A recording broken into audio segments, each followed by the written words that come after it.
Hi there, and welcome back to our coping skills class. So today we're going to talk about a technique called the TIPP. So the TIPP is it was a technique that was developed by Dr. Linehan, for her dialectical behavior therapy, and it was used as a means to when somebody was really emotionally dysregulated to try and get people to a calmer state in a fairly quick amount of time. Now, what we're finding that is that the tip skill actually works exceptionally well for anxiety. So this will be an interesting experiment for you. So I hope that you are up to the challenge to try this. Unfortunately, because of some of the things, we're not going to be able to do some of the things live with this, but I'm going to show you. I'm going to tell you how you can do this. So TIPP stands for temperature, intense exercise, paced breathing, and paired muscle relaxation. Now you've already done two out of the three out of the four. So with temperature, what we want to do, and I should throw in a disclaimer here before we go further on it. If you are currently experiencing some issues with an eating disorder, in particular, if you're questioning whether you have anorexia, or that you're not eating very well on a consistent basis, or if you have chronically low blood pressure, that we're going to put those disclaimers out that um, the full tip may not be the best for you, and in particular the temperature piece. So I just want you to be mindful of that we're throwing that disclaimer out, that because part of what this tip will do is it rapidly lowers your heart rate and blood pressure.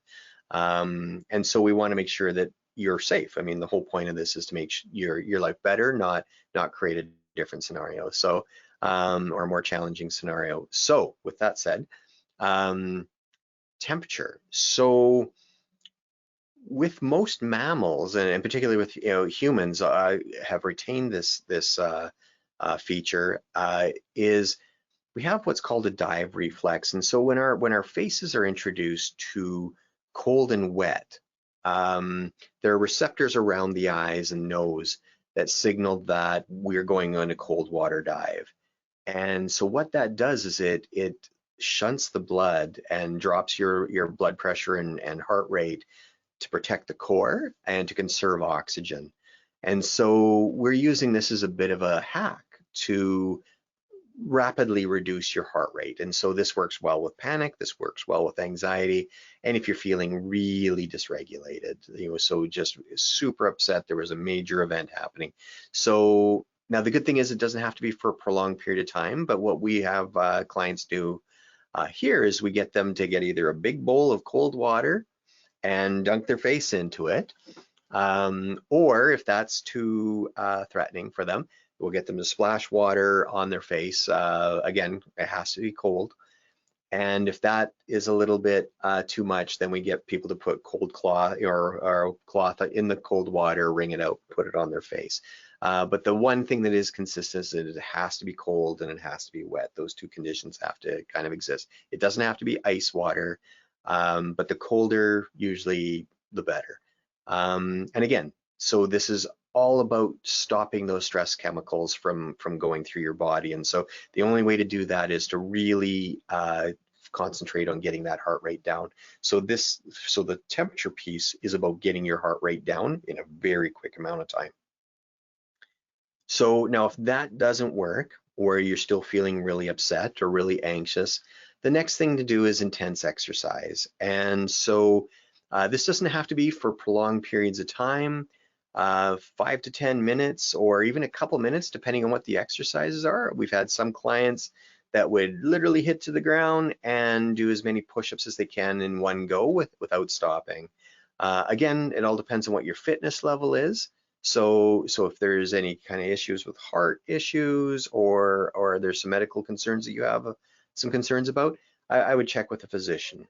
But for healthy and average individuals, intense exercise, because it doesn't have to be super intense. You're not having to be a CrossFit competitor, but you want it so that even if you're going for a walk, that the walk is brisk enough that if you have a friend that you're going with, that you would be trying to catch your breath, you know, if you're talking like in a sentence. And so we want it so that it's, you know, intense enough that you get your heart rate going, but not so intense that it's going to cause you any kind of medical concerns. And so now the reason for this is to kind of push your heart rate up.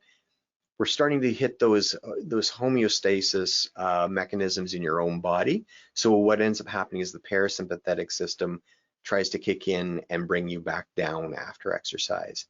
Plus, exercise when there's moderate intensity will actually help with endorphin release, and those are your natural painkillers and feel good chemicals in your body. And so the intense exercise is actually a very beneficial way. It's also a great way to burn off some of that excess adrenaline that might be going through your body. So burning some of that up will really help you to kind of get to a calmer state. Once you have done that, the paced breathing is actually the diaphragmatic breathing that we did, you know, in one of the earlier classes. And so if you're trying to remember like, oh, well, how do I do that again? Just head back to the class that we did the paced breathing on, or diaphragmatic breathing, and you can have a bit of a refresher.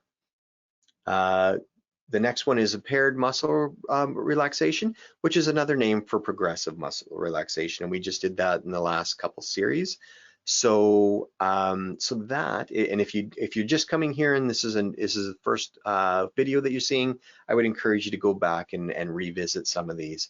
And what we can do is we can put a link at the bottom for the diaphragmatic breathing session and for the progressive muscle relaxation session. And that's our tip. So what I'd like you to do is over the next 7 days is I want you to try and do at least 2 tips. And I want you to monitor to see how you're doing before and how you're doing after. And that's it for today. So thank you for trying out our session, and we'll see you in the next one.